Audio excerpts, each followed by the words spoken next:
Magandang umaga po sa bawat isa.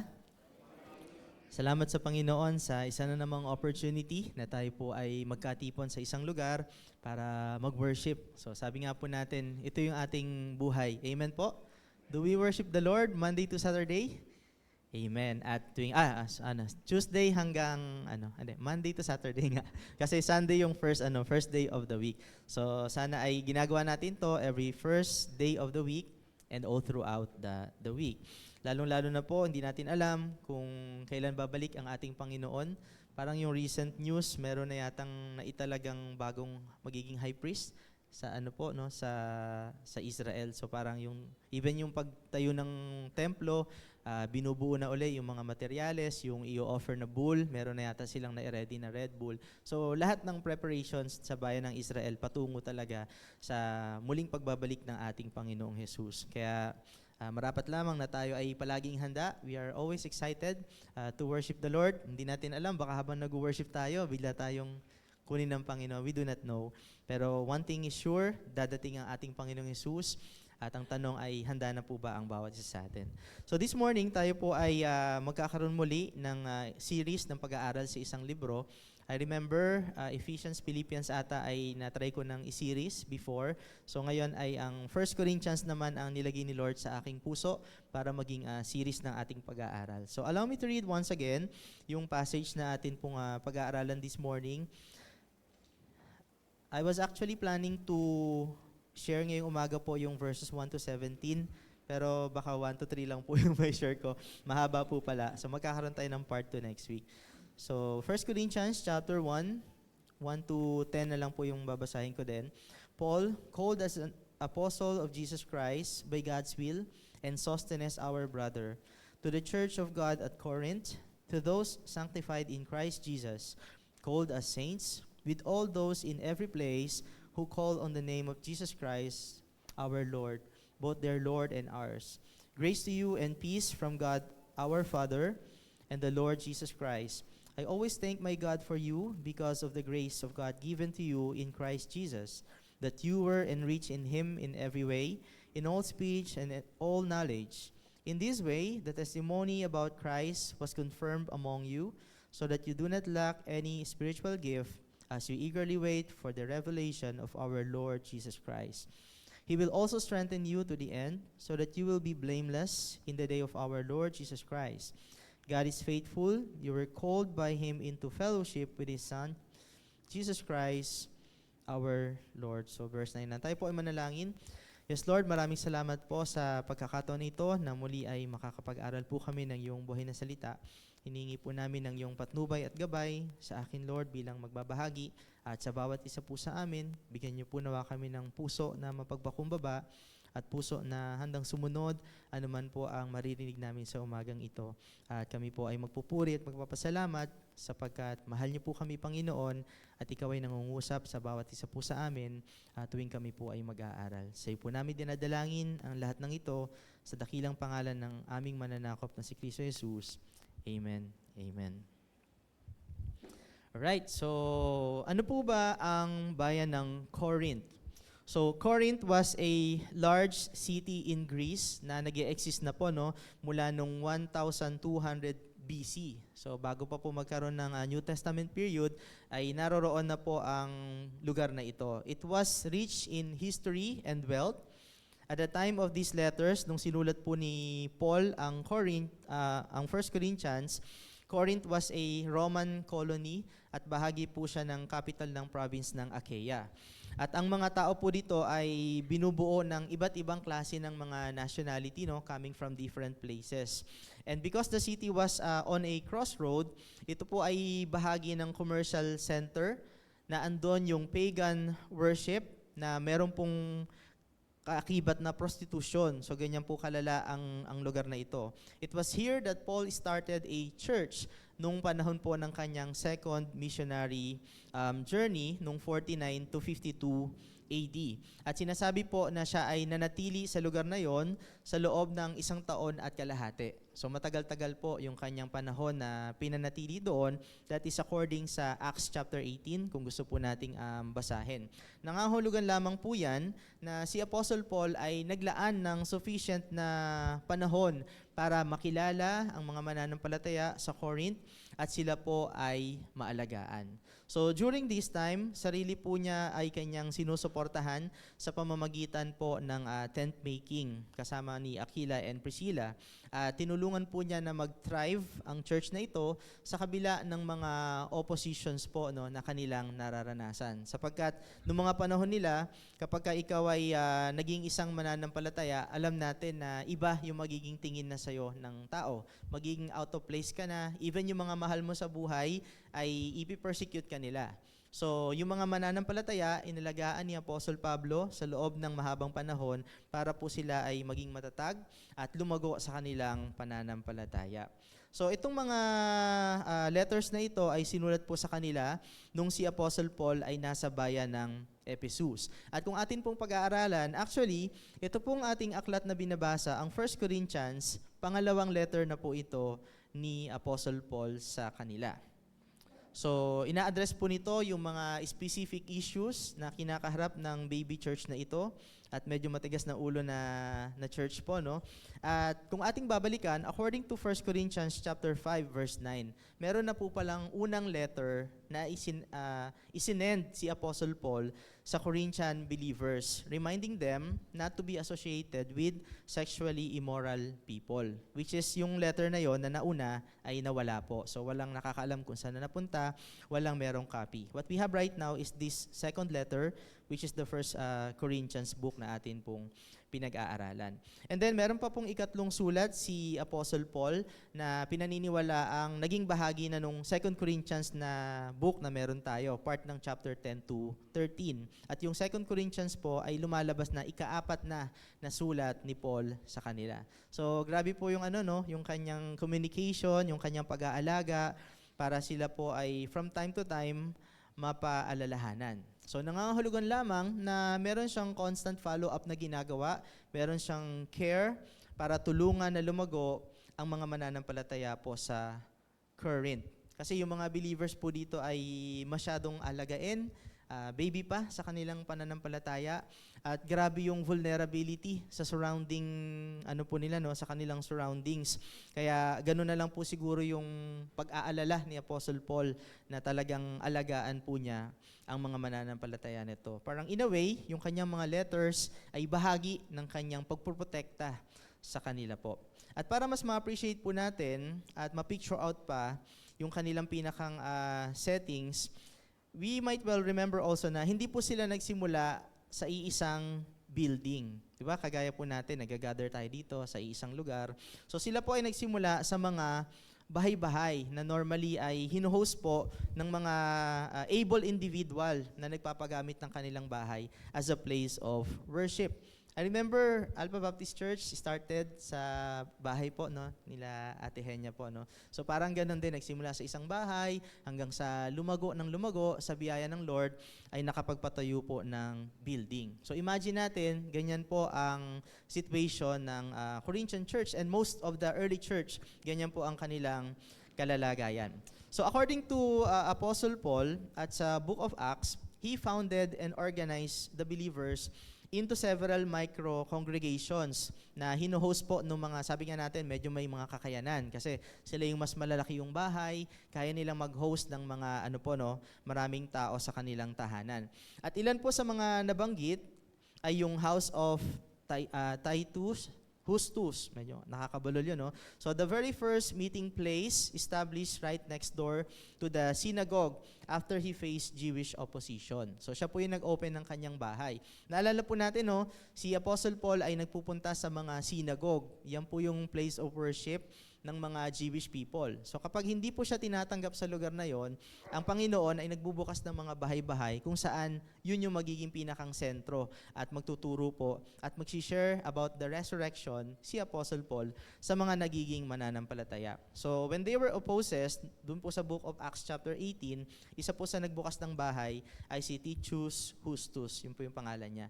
Pangalawa po ay meron ding binanggit dyan sa Acts 18 verse 8, the house of Crispus. So sino po si Crispus? Isa po siya sa mga synagogue leader. So interesting, no? Isang synagogue leader, pero siya po ay na-convert sa Christianity under Paul's teaching. At sinasabi po na yung kanyang pinakang household ay naging foundational na hub ng mga Corinthian believers. Meron din pong binanggit dyan, the house of Gaius, at is a prominent home kung saan dito naman po madalas daw nag-i-stay si Apostle Pablo. And Paul explicitly notes in Romans chapter 16 verse 23 that Gaius hosted the whole church. So imagine po, no, malaki siguro talaga yung bahay nitong si Gaius, kaya from time to time ay doon siya nag-i-stay. Naalala ko po noon, nung mga young people pa kami, minsan may mga workers na nakikitulog sa mga bahay-bahay nila. Sila Ate Ching yata, no, nag-host sila. Hindi ko na maalala kung sino pa po yung mga member ng church na ino-host po nila yung mga workers natin dito sa church. I think isa din sa pinaka naging close po sa amin si Kuya Robert Hidalgo. So minsan sa amin siya nakikitulog sa taktak. Kina Ate Lisa din po ata, no? Sila Kuya Robert yan, nakikitulog siya minsan. So ganyan po, parang ganun yung nangyayari po dito noong mga panahon po nila. At meron din po ditong binanggit the house of Estefanas. So formed by Paul's very first converts in the region of Achaia, who devoted themselves entirely to serving the believers. And lastly, yung house of Chloe. So another hub naman po ito na binanggit ni Apostle Paul, kung saan ito po yung nagpadala rin ng sulat, nag-report kay Paul. Ano na po ba yung nagaganap dito po sa Corinthian Church. So kung ating mapapansin, no, ang dami pong mga household na ginamit pala ng Panginoon noong mga panahon na yon bago ma-establish po talaga ito pong Corinthian Church.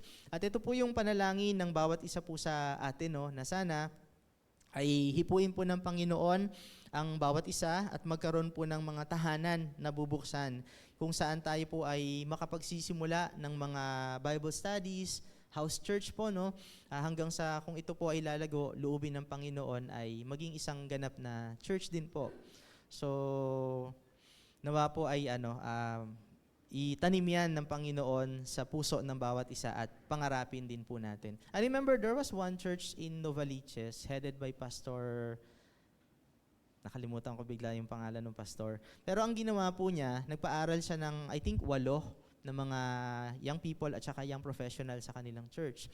Tapos yung 8 na yon, ipinadala niya sa mga malalapit na barangay lang. Ang church na yun ay yung Christ in You sa Novaliches. So yun yung mother church. Tapos yung mga daughter churches nila, malalapit lang na barangay. So yung mga nakagraduate na 8, sila ngayon yung pinadala doon sa malapit na barangay. So malapit lang yung yung kanilang, pag may mga pangailangan sa loob ng daughter church, madali nilang ma-address kasi lang sila, yung vicinity lang ng Novaliches yung kanilang pinakang naging focus habang nagsisimula pa lang.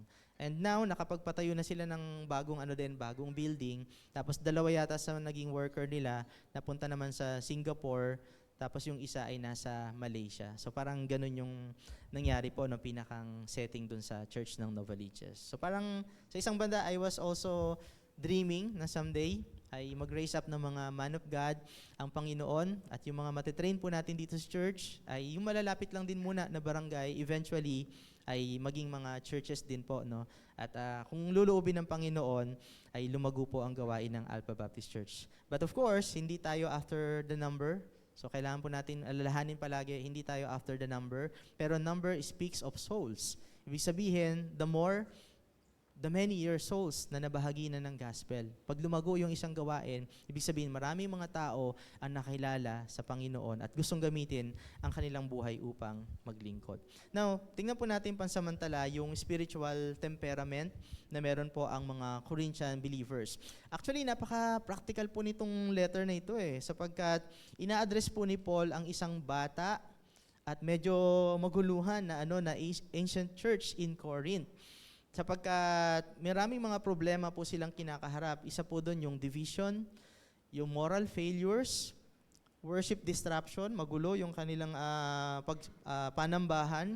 And Paul reminds these believers that every aspect of their messy lives must be re-evaluated, no, sa pamamagitan po ng transformative lens of the gospel. So ang point, hindi po natin titingnan yung buhay natin at ikukumpara natin sa ibang tao. Yung ginagawa ko at ginagawa ng ibang tao. Kundi sana daw po palagi nating titingnan yung ating mga buhay kung umaayon po ba sa gospel yung bawat bahagi nito. So iwasan yung pagkukumpara sa bawat isa at lagi natin titingnan yung ating sarili sa harapan ng Panginoong Hesukristo. Kumusta ba yung tunay kong katatayuan? Sino ba ako? Ano ba ang pagtingin sa akin ng Panginoon? Hindi yung pagtingin ng ibang tao. So para po sa ating lahat, no, kung minsan sa buhay mo ay nararamdaman mo parang you are in a mess. So if we think our church community is also being parang nagiging messy, a little messy para gamitin ng Panginoon, then we are exactly in the right place. Pag-aralan po natin ang aklat ng 1 Corinthians. Tingnan po natin kung paanong sa kabila ng mga mess na meron tayo sa ating buhay, ay pwede pa rin tayong itama ng Panginoon, itama ng gospel upang patuloy tayong magamit at mapaglingkuran natin ng buong husay ang ating Panginoong Diyos. So gaya po ni Apostle Pablo, who planted a church in one of the most corrupt, materialistic, and bustling port cities in the ancient world, ay makakakita po tayo dito ng hope, pag-asa. Nakakalungkot man kung makita natin na parang napaka-messy ng buhay natin or napaka-messy ng mga bagay na nagaganap sa paligid. Pero 1 Corinthians is like a window at dito tayo makakatagpo ng buhay na pag-asa on how we can thrive despite of this, yung mga mess in this sinful world. So, kung atin pong babalikan, additional picture pa po, aside from ang city of Corinth ay isang famous na city, ito rin po ay kilala sa pagkakaroon ng relentless pursuit of pleasure, wealth, and status. Kaya nga matindi yung mga pride ng mga tao na naririto. It was a culture where anything goes. Parang kagaya po nung naririnig natin, di ba, minsan narinig natin yung ibang tao sasabihin, hanggat wala akong sinasaktan, gagawin ko yung gusto ko. Hanggat sa tingin ko wala akong natatapakang tao. Kahit na alam natin na wala ka man natatapakan, pero kasalanan naman yung ginagawa mo sa harapan ng Panginoon. So parang ganun yung common mindset na tumatakbo po sa kanila. Anything goes, basta masaya ako dito. Basta magbibigay ito ng comfort sa akin at peace. Okay? Regardless kung kasalanan na yung aking ginagawa.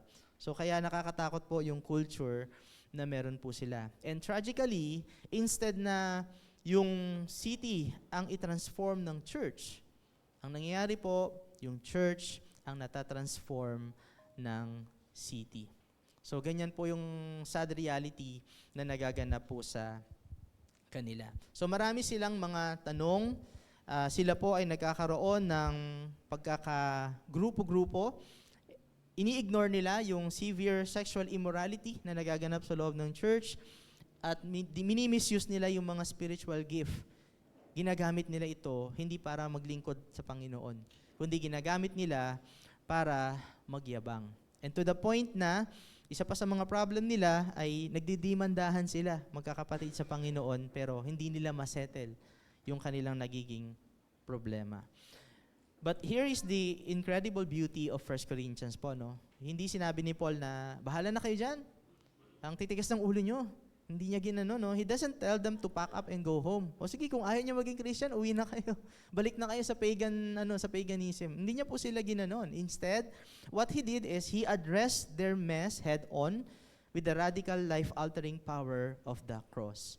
So ito, magulo, balik tayo sa cross. Tingnan natin ano yung ginawa ni Kristo. Imbis na tingnan natin yung buhay natin sa lens ng mata ng ibang tao, tingnan natin kung sino tayo sa harapan ng Panginoong Hesukristo. Ang pinaka-message niya po sa aklat na ito is that the gospel of Jesus Christ must change how we live every single day. Beloved, mula nung tinanggap po natin si Jesus Christ, gaano na po nagbago yung buhay natin? Nag-stop na po ba tayo sa pagbabago? Nasatisfy na po ba tayo dun sa changes na nakita natin? Or week after week, month after month, year after year, nakikita natin that the gospel is continually changing yung ating mga buhay, yung ating pag-iisip, pananalita, pagkilos, damdamin. No? So sana ganyan po yung bawat isa sa atin. Whether Paul is talking about relationship, may mga topic siya about marriage. Now, by the way, this is like a sort of introduction po no sa aklat na ito. Even on how we spend money. Kaya nga nakakatuwa po nung nag-seminar si pastor, and hopefully matuloy nga po yung naputol na seminar. Part po 'yon nung dinidiscuss dito ni Paul, paano natin i-spend yung ating money, how we gather to worship, yung pagiging orderly ng worship.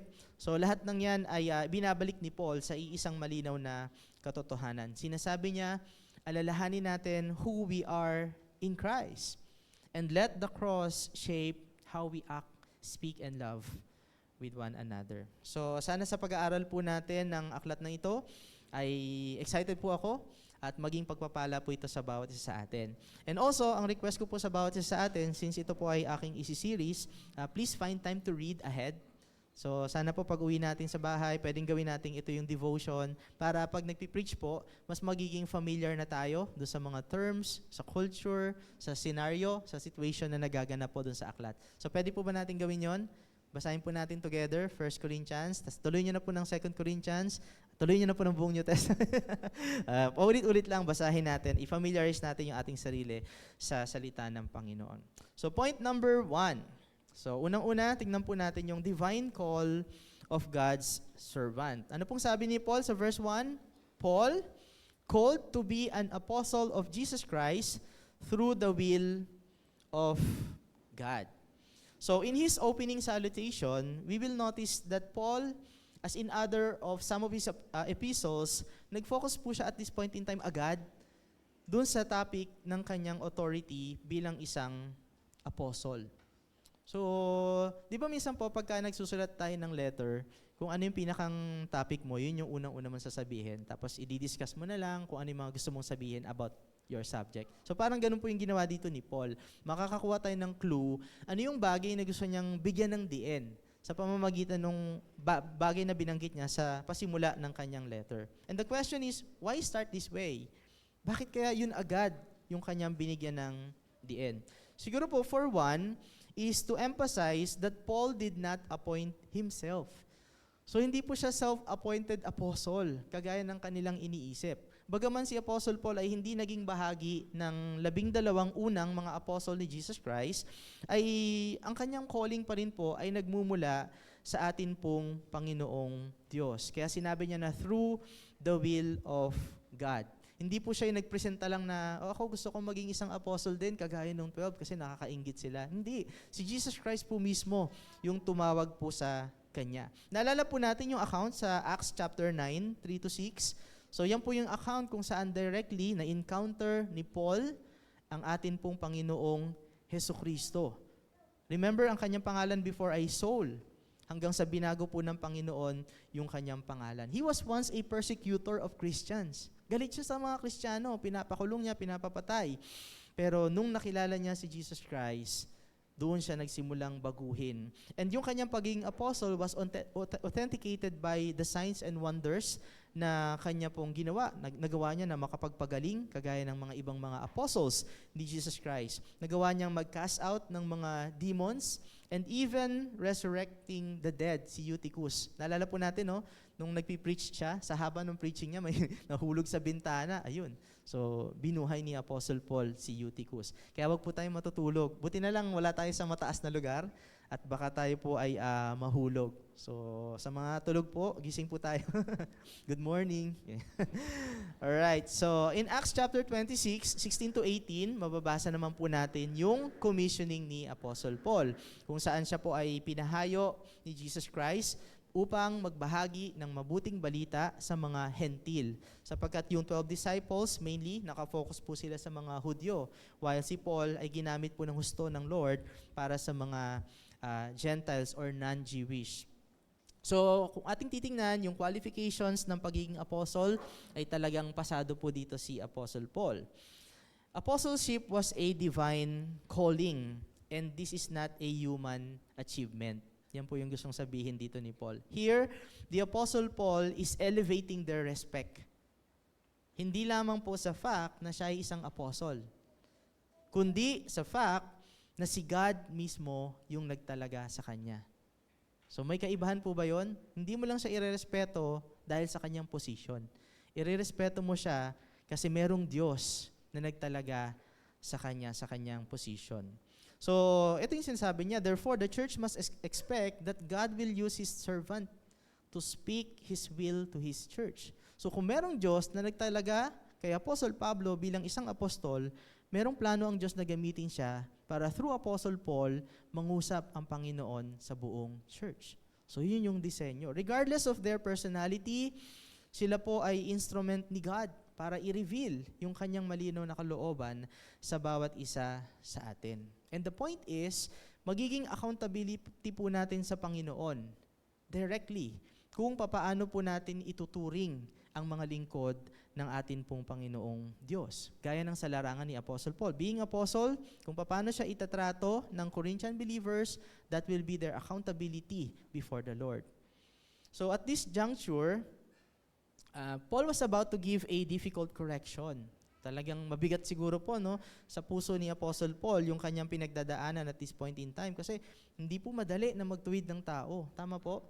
Lalo na sa kultura natin bilang mga Pilipino. Siguro kung Amerikano tayo, madali-dali pa po Parang sila pag nakakita ng mali, andali nilang mag-call out. Easy yun sa culture nila. Pero sa atin bilang mga Pilipino, hindi madaling bagay yung mag-correct. Kaya nga takot tayo sa mga tinatawag na confrontation. Pag sinabi natin confrontation, negative agad yung connotation natin. Kala natin away agad. Pero in a healthy mindset, pag sinabi mong confrontation, pag-uusapan yung mga bagay para masettle. Hindi kayo mag-aaway. Hindi kayo mauuwi sa argument. So Paul was about to give a difficult correction. Kaya kinakailangan niya pong mag-establish nung kanyang credibility. At binibigyan niya ng diin yung kanyang apostleship para ipakita sa church na yung kanyang mga bagay na sasabihin ay hindi lang niya opinion. Na meron silang choice whether they can obey or not. So gusto niyang sabihin, I am God's apostle, merong nagtalaga sa aking Panginoon na gagamit sa akin to speak His word to the church. Para sabihin yung malinaw na kalooban ng Panginoon. At kung yung isang bagay ay malinaw, crystal clear na kalooban ng Panginoon, the church must carefully obey and follow the will of God. Kaya nga po, sana po ganun din po sa bawat isa sa atin mga kapatid. Kapag malinaw na po ang sinasabi ng salita ng Panginoon, kapag malinaw ang tinuturo galing sa salita ng Panginoon, sana po ay buong puso tayong magpapakumbaba, susunod, at magpapasakop.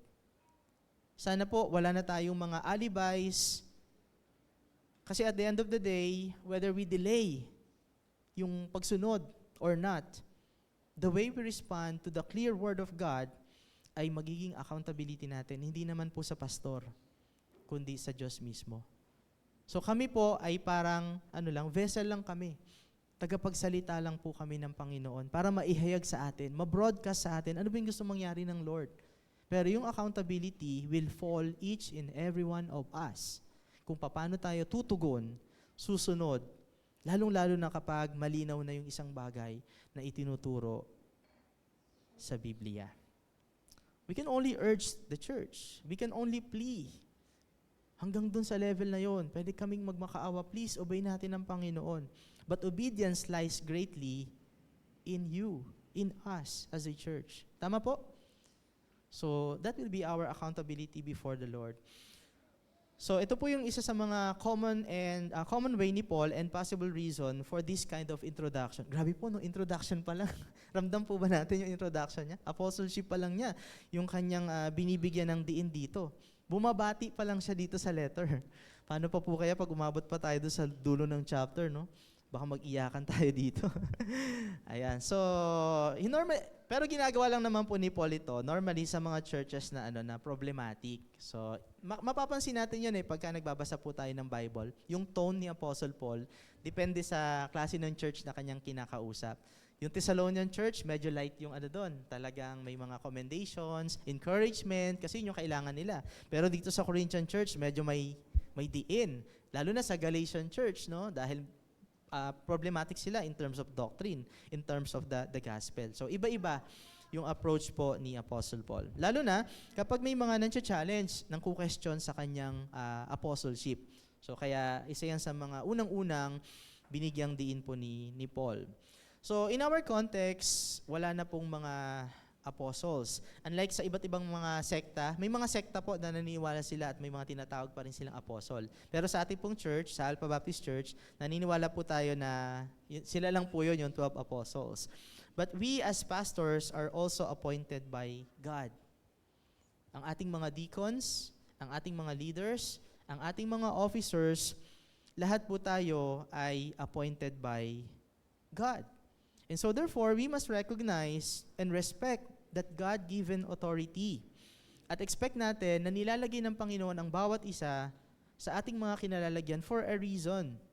At kagaya nga po nung sabi natin kanina, no, one reason is para ibahagi sa atin yung malinaw na kalooban ng Panginoon. So ginagamit ng Lord yung mga leaders, officers to shepherd us para pangalagaan tayo. And we must be thankful kasi dito po sa church, sa totoo lamang po, ang sarap kasi very caring, very caring yung atin pong mga leaders, no? Kapag nakita niyo po yung puso ng bawat isa, lalo pag may mga officers meeting, mararamdaman niyo yung concern, yung care. Ganun po yung officers at mga leaders na meron tayo dito sa church. Now, I'm not saying this para magturo po ng blind obedience. So when we say blind obedience, ito yung nakikita natin sa mga ibang mga sekta, yung parang dahil yung allegiance mo nasa isang leader, kung ano yung sabihin, kahit alam mo ng mali, susunod ka. So hindi din po tayo ganon dito sa church, na kung anong sabihin ni ganito, sundin natin ng walang question. So meron tayong liberty para pag-usapan yung mga bagay-bagay po, no? So that's how things work here in our church. Pero sabi nga natin, in respect dun sa authority na itinalaga ng Panginoon, na dinisign ng Panginoon, in whatever level it is, whether sa pastoral, sa leadership, whether it is sa discipleship group ninyo, yung ating mga leaders, lahat ng yan ay nilagay ng Panginoon para gamitin niya na lumago po tayo sa pananampalataya. So, ang binibigyang din ko lang po dito is foundationally, the calling of our pastors and leaders originates from God. And therefore, kung paano po natin sila itatrato, paano natin sila pag-uusapan, paano natin sila pagsasalitaan, paano natin sila igagalang, paano natin sila susundin, again, lahat yon ay magiging accountability po natin sa ating Panginoong Diyos. Now, ibang usapin naman po kapag may maling ginagawa ang isang manggagawa ng Panginoon. So meron tayong mga kapamaraanan din kung paano natin i-handle. So nakita natin yung balance po, no? Accountability as a church, as a subject na sumunod sa mga leaders dahil may Diyos na nagtalaga. We as leaders also are accountable directly to God kung paano kami magfa-function bilang mga leader po ng iglesia. At merong guidelines na binigay si Lord sa 1 Peter chapter 5 para po sa mga leaders, sa mga pastors, no? Paano kami mamumuno. So balanse po ang Biblia sa pagtuturo sa buong iglesia at sa lahat ng mga tagapamuno. Okay? So sa lahat ng mga tagapamuno, we must always remember, narito po tayo hindi dahil sa ating galing or karisma. So it is God's appointing and initiative.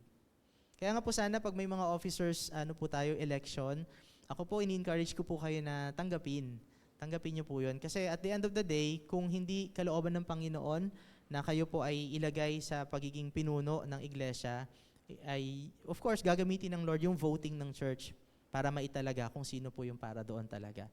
Pero sufficient to know na ang sarap ng pakiramdam na pinagkatiwalaan tayo na merong church na itong potential leader to. Kaya ilalagay natin siya as candidate po ng church, no? So sana po ay maging, hopefully, ganun yung maging response natin by, I think, November sa election po natin, no? Okay? So it is God's appointing, it is God's initiative. Kaya kailangan po nating pahalagahan whether it is a position or a ministry bilang paggalang sa Panginoon na nagtalaga po sa bawat isa sa atin at nagbigay ng opportunity para makapaglingkod po sa Kanya. Now, paano po yung mga wala pang ministry opportunity? It is also a call na ang disenyo po ng Panginoon sa atin ay maligtas at magamit ng Lord para siya po ay paglingkuran. So kung iniisip natin na siguro, Pastor, ako po yung nandun sa position na wala pa po akong mga ministry sa church, so feel free to approach us. Lagay po namin kayo sa choir. Para madagdagan yung choir natin ngayon. Kung kumakanta kayo, tapos sa video okay, todo birit, Aba, mukhang kailangan natin gamitin sa Panginoon yung mga boses na yan. Huwag lang tayong pang video okay. Kasi sa choir walang score. Pero kay Lord, magkakaroon kayo ng score kung gagamitin natin yan kay Lord. Okay? Kaya pag outing, pinapanood namin sino yung mga bumibirit sa video okay. Nililista po namin yun. Okay? Kasi yan po mga candidate na yan automatic sa choir natin. Tapos wala nang kumanta sa pag nag-outing tayo. Magiging member pala ng choir. Okay. So again, wag po nating sanang hayaan na kainin tayo ng position. Lagi po nating isipin na sa Panginoon yung ating magiging pananagutan. Kagaya po ng binibigyang diin dito ni Apostle Paul. Hindi niya sinasabi na apostle siya para i-insist yung authority niya. Sinasabi niya yan kasi para i-highlight yung authority ng Panginoon, para maipakita ng church yung pagiging accountable natin sa Panginoon na nagtatalaga sa atin pong mga leaders. So, sa greeting pa lang ni Paul, makakita na tayo ng clue. Ano yung kanyang mga nais na bigyan ng diin. Now, after niya pong i-mention yung kanyang apostleship, yung oras nakatagilid eh. Sorry na. Ayan, para aware tayo sa time. Paul mentioned a specific brother named Sosthenes. So, sino po si Sosthenes? Nakita niyo po ba si Sosthenes? Ayan, nahanap ko si Sosthenes. So here, one good thing na ginawa po ni Paul ay nag-acknowledge po siya ng isang fellow laborer in the Lord by simply mentioning the name Sosthenes. Sino po ba si Sosthenes? 2 beses pong binanggit ang kanyang pangalan sa Biblia and it is not somehow conclusive kung parehas na tao yung binanggit. Pero malaki po yung possibility na yung binanggit po sa aklat ng Acts at yung binanggit sa aklat ng Corinthians ay iisang tao daw po ang tinutukoy. Marahil siya daw po ay isa din sa mga Jewish leader or Jewish synagogue leader.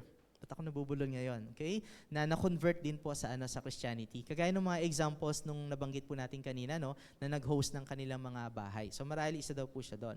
Ang Sosthenes na narito po sa 1 Corinthians chapter 1 ay tinatawag na amanuensis. So siya po ay amanuensis either dahil siya ay scribe. Minsan po kasi si Paul, gumagamit siya ng tagasulat. Didikta lang niya yung sasabihin, meron siyang tagasulat. Or siya ay isang co-endorser, witness, or sender. Kaya din po nabanggit yung kanyang pangalan dito. The point is, para magkaroon ng bigat din, madagdagan ng bigat yung letter na kanyang ipapadala sa Church of Corinth. Now, ang amazing thing po dito, kung iisang tao lang yung tinutukoy, sa 2 beses na nabanggit ang pangalang Sosthenes, nangangahulugan lamang po na si Sosthenes in Acts 18, sabi ko nga kanina, ay na-convert sa Christianity mula sa pagiging isang synagogue leader. And na-convert siya, ngayon katuwang na siya ni Apostle Paul sa paglilingkod sa Panginoon. Kaya isa siya sa mga binanggit ni Paul dito. Kasi most likely, the Corinthian church know kung sino po si Sosthenes. Tama po? Hindi naman siguro siya magbabanggit basta ng pangalan na mapapaisip yung Corinthian church. Kilala namin si Paul, pero sino si Sosthenes? The fact na binanggit po niya sa letter si Sosthenes, most likely, kilala po ng Corinthian church kung sino siya. And the point is, yan po yung kapangyarihan ng gospel. Kayang baguhin ng Panginoong Diyos kahit yung mga tao na iniisip nating parang imposible nang magbago. Tama po?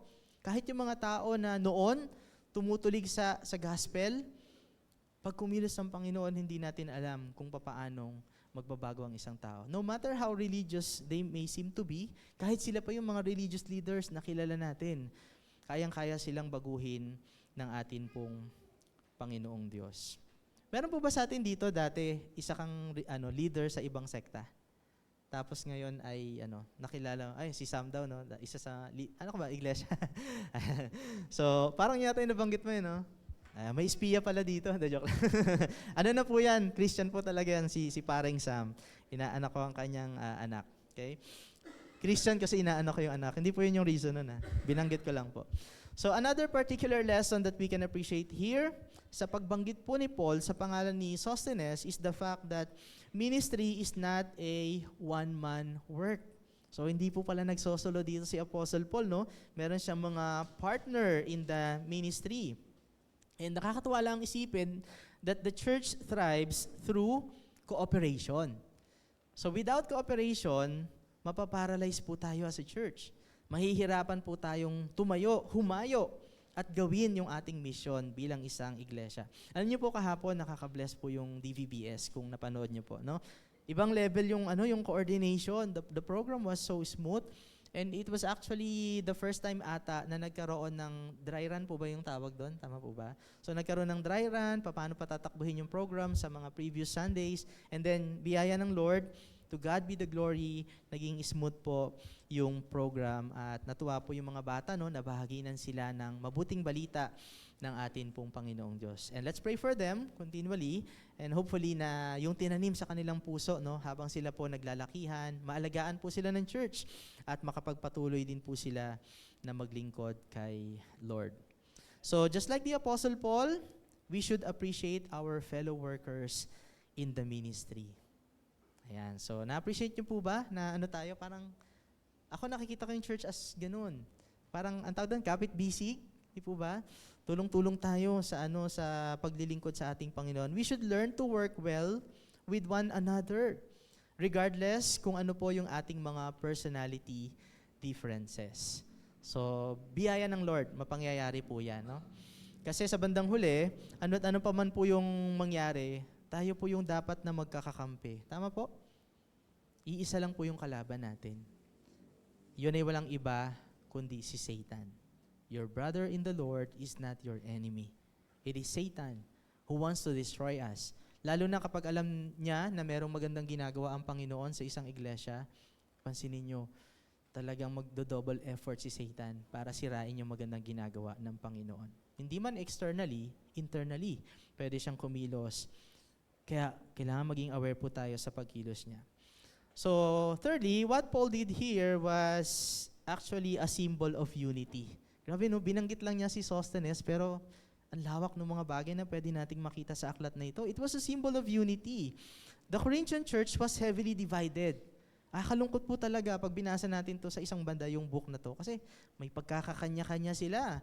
By standing side by side with a former Jewish opponent, kung si Sosthenes nga po yung nasa Acts chapter 18, who had now become a brother in Christ, Paul was modeling forgiveness. Diba? Dati, si Sosthenes, pinipersecute siya, ayaw sa mga Christians, kasi siya ay isang Jewish leader. Nagawa ni Paul patawarin yung nagpe-persecute sa kanya. Meron silang unity at nakita natin yung transformative power of the gospel. So na-imagine po ba natin yung picture na sinasabi dito ni Paul? Nagsulat lang siya ng letter, binanggit lang niya yung pangalan ni Sosthenes, but it was a symbolism of unity. It was a symbolism of partnership. Parang one time may narinig akong testimony, hindi ko na po maalala. Kung tama po ako, si Kuya Val daw ata, na dati pag may dumadalaw ng mga pastor sa bahay, nilalakasan pa yung TV. Kung tama po ako ng pagkakaalala, no? Correct me if I am wrong. Tapos umabot sa point in time na, ayun, nakilala niya ng totoo ang Panginoon, and Kuya Val is now a ministry partner. So sila yung nagpo-focus sa gawain po sa Morong po, no? So parang ganun yung nangyari dito. Si Sosthenes ay isang tumutulig sa Kristyanismo dati, pero yung transformative power of the gospel ay napakasarap na makita kung papaanong kayang baguhin ng Panginoon ang isang tao, and right now, naging ministry partner na ni Apostle Paul. So again, dito pa lang po sa introduction, ang dami ng pinapahapyaw na aral si Apostle Paul. And later on, sa kanyang third point, siguro sa next Sunday na po yun, direkta na niyang babanggitin yung kanya pong point. Now, tingnan natin thirdly, 9:25, Paul's greeting of grace and peace. So sabi niya, grace be unto you and peace. Interesting po kasi Paul's varied greetings actually reflect the specific needs of his audience and the gravity of his circumstances. So again, sa mga familiar na po na palagi nagbabasa ng New Testament, mapapansin po natin yon. Minsan may grace, may peace, minsan may kasama pang mercy or a combination ng ng iba't ibang mga salita na ito. Depende dun sa context na kanyang kausap. Paul here used grace and peace, which is a merging of the traditional Greek greeting. So yan po ay bahagi po ng traditional Greek greeting, at yung peace naman po ay pagbati yan na ginagawa naman po ng mga Hebreyo. So again, nakikita natin dito kung paanong tinatry niyang pag-isahin yung idea ng mga bagay na iniisip nilang magkaiba. And this is to symbolize unity in Christ. So Paul used a combination of different greetings from different nationality to teach about one unity in Christ. So sometimes, ina-add din po ni Paul yung salitang mercy, lalong-lalo na pag meron siyang specific na bagay, especially pastoral concerns, na kailangan niya pong i-address. So ano po ba ang grace? It refers to God's unmerited favor. Di po ba? Bagay na ipinagkaloob sa atin, bagaman hindi po natin karapat-dapat na matanggap. Ano po yun? Yung ating kaligtasan. So whenever Paul speaks of grace, it reminds us of our salvation na ibinigay ng Lord freely, kahit hindi po tayo deserving na matanggap ito. So whenever we are reminded of how we receive our salvation, it is actually a call to practice also yung grace sa ibang tao. Tama po? Tayo po kapatid, kung tatanungin ko yung bawat isa sa atin, gaano tayo ka-gracious sa ating kapwa? Let's say from 1 to 10, gaano ka ka-gracious? Do you give benefit of the doubt? Halimbawa, merong nagkukwento sa'yo na tao. Yun ba ay kinakagat mo agad? Pinapaniwalaan mo agad? Or yung benefit of the doubt is iisipin mong totoo kaya? Meron kayang bahagi ng story na hindi ko narinig? Meron kayang bahagi ng buhay niya na hindi ko alam? Na pag nalaman ko, mas magiging malinaw sa akin kung bakit niya nagawa yung isang bagay. So yun sinasabi po nating benefit of the doubt. Hindi yung pag may nagkwento sa atin, kakagatin mo agad, tapos ang tingin mo doon sa tao na ikinuwento, ganun na siya. Kawawa tayo kasi, di po ba, accountability natin yun sa Panginoon. So we have to be gracious to other people kasi very gracious si Lord sa atin. Bagay na hindi natin deserving pero ibinigay niya po sa atin.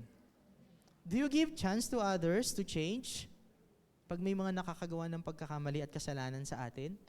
Or tinutuldo ka na natin yung tao na, ay, yung tao na yan, ginawan ako ng ganito isang beses, ganyan siya. Ganyan siya palagi. Di ba si God napaka-gracious po sa atin? First, John 1:9, yung pag-confess ng sin. Yung mismong oras na humingi tayo ng tawad, God is faithful and just to forgive us. Every day, sabi ng Lord sa Matthew chapter 6, manalangin tayo ng paghingi ng tawad. At asahan natin by faith, at that very moment, we will receive forgiveness. Hindi tayo tinutuldukan agad ng Panginoon. Makasalanan ka, sa impyerno ka. Very gracious ang Lord. Every morning, every day, nararanasan natin yung kanyang grace. So sana ganun din po tayo. Let's give chance to people. Huwag natin silang tutuldukan. Yung mga tao na nakaka-offend po sa atin. Tingnan na lang natin yung katatayuan. Again, di ba? Tingnan natin yung katatayuan natin sa harapan ng Panginoon. At sana maging ganun din tayo sa ibang tao po. Gaano tayo ka-gracious sa pananalita natin? Ikaw ba yung laging nakasigaw? Wala! Pagising pa lang ng umaga, bulyaw ka makipag-usap? Or yung mga tao sa paligid, pag ikaw ay nakapila sa counter, sa grocery store, the way you talk dun sa cashier, the way kang nakikipag-usap sa waiter, may mapapansin yung ibang tao na, parang kakaiba siya. Christian ka ba? Or hindi? Kasi, pagka naiinip na tayong kumain, pakitawag nga yung manager. Ganun po ba tayo? Meron po ba sa atin ganun? Nakita natin may dugo yung chicken ng Jollibee. Bakit may dugo to? Gutom na gutom ka pa no? Sakit na ng ulo mo, tapos biglang ganun yung chicken. Kumusta po tayo sa mga ganung senaryo? Do we give grace in the way na magsalita tayo?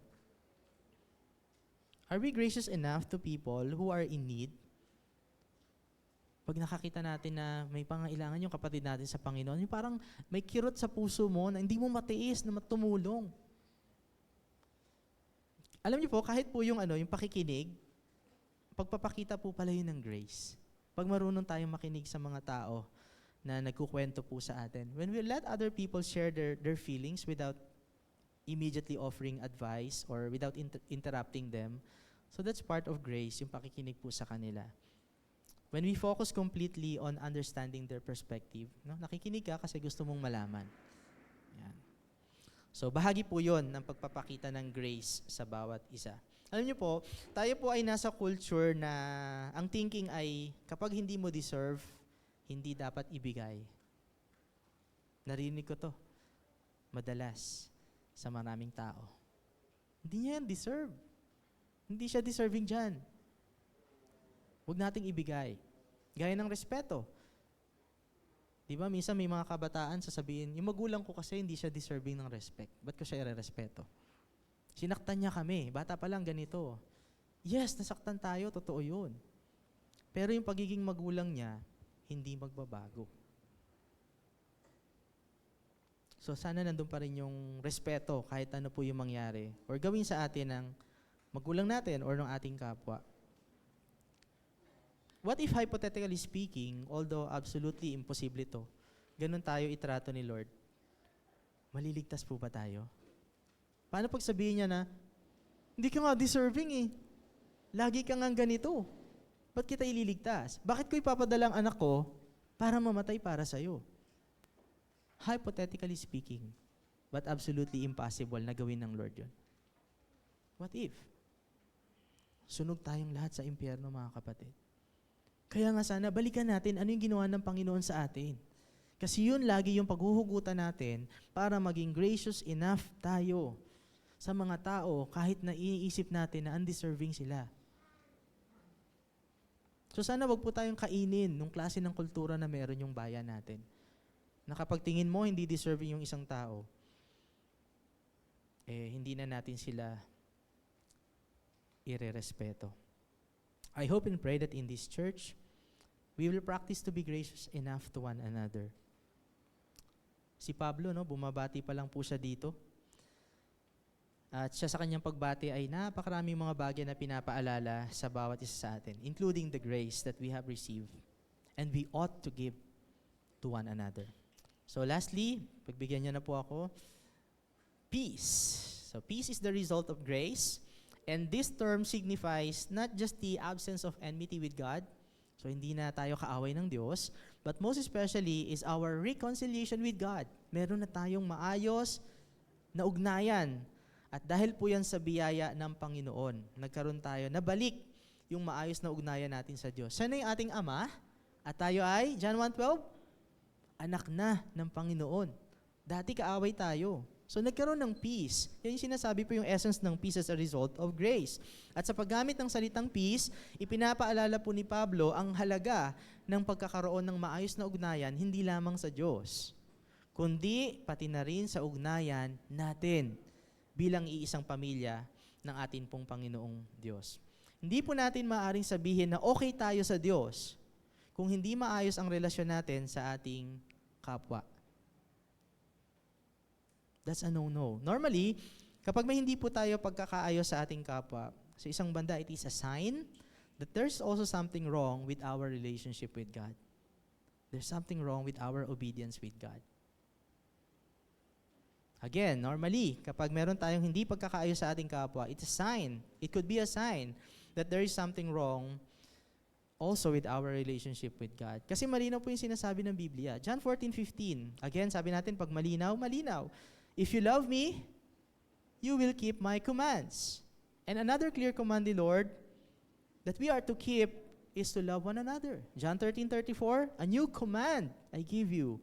Love one another. As I have loved you, so you must love one another.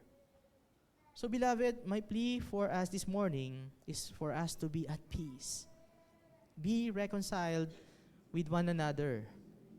Do not deceive yourself thinking na okay po tayo kay God if hindi tayo clean sheet with our brethren in the Lord. Do not let your relationship with one another be tainted by any form of hatred or sin. Kasi again, kahit anong lalim po ng dedication natin, devotion and service kay God, malinaw yung sinasabi ng salita ng Panginoon. Diba? Sa aklat ng Matthew, therefore, if you are offering your gift at the altar and there remember that your brother or sister has something against you, paulit-ulit po natin binanggit dito, leave your gift there in front of the altar.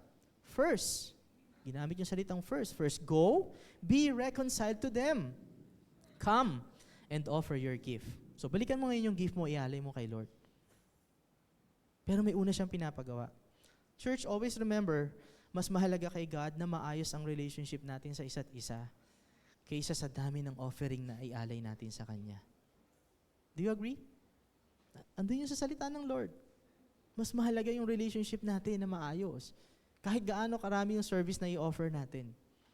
Gusto ng Lord, ayusin muna natin yung dapat na ayusin. So my plea this morning, lalo kung ikaw yung tao na mahal mo ang Panginoon, todo ka sa paglilingkod sa Kanya, if you know you have something against your brother, kahit maliit, makakadamage yan ng ng worship natin kay God. Later, I hope we will find time to talk and be reconciled with those people na nakasakit sa atin or nasaktan po natin. Kasi pag lalo po natin pinatagal yung isang bagay, lalo lang natin pinapadami yung pag-aaksaya. It's a waste. It's a waste of time, waste of resources, waste of energy. Instead na nakakapag-invest tayo ng tama at katanggap-tanggap kay Lord, nasasayang po if we have no peace with one another. So, church, yakapin natin yung salita ng Panginoon para every time we worship here, kay God, walang magiging sayang. Uuwi tayo na masaya yung puso natin kasi malinaw sa ating puso at isipan na naging katanggap-tanggap sa Panginoon yung ating pong pagsamba. So kung sa loob ng family nyo, meron ditong naging magkaaway na mag-asawa, magpatawaran tayo bago tayo mag-present sa Lord sa church to worship. Kung merong mga magkakaibigan, nagkasamaan kayo ng loob, magpatawaran kayo. Kung meron tayong mga kabahagi ng iglesia, lahat, in any form of relationship. Kung merong magulang sa anak, anak sa magulang, okay, sa lahat, balikan natin yung kapayapaan na pinagkaloob ng Panginoon. At sana ito yung magmamotivate sa atin. Para without any alibi, we will learn to forgive and we have peace with one another. So once again, this is just part of the introduction ni Apostle Paul, but I hope na appreciate natin yung lalim ng kanyang aklat. And we will all the more be excited sa mga susunod pa po na linggo ng series ng pag-aaral natin sa 1 Corinthians. Tayo pong lahat ay manalangin. Yes, Lord, maraming salamat po sa pagmamahal mo po sa amin. Salamat sapagkat every time we open up your word, we hear your voice. At ito po ay tumitimo sa aming mga puso, nagbibigay ng kirot every time na nasasalamin po namin yung totoo naming buhay sa iyo. Help us, Lord, not to be blinded. Help us, Lord, not to be full of pride in our heart, but may you give us humility to obey so that everything we will do here in worship ay tunay nga po, Panginoon, na magiging katanggap-tanggap po sa iyo sapagkat wala nang napakasarap na buhay kundi yung magkaroon kami ng kapayapaan sa aming puso na lumalakad po kami ayon sa iyong kalooban. Purihin ka po, Ama, pagpalain mo po ang aming iglesia. Salamat po sa pangalan ng aming Panginoon Hesus, sa panalangin. Amen. Amen.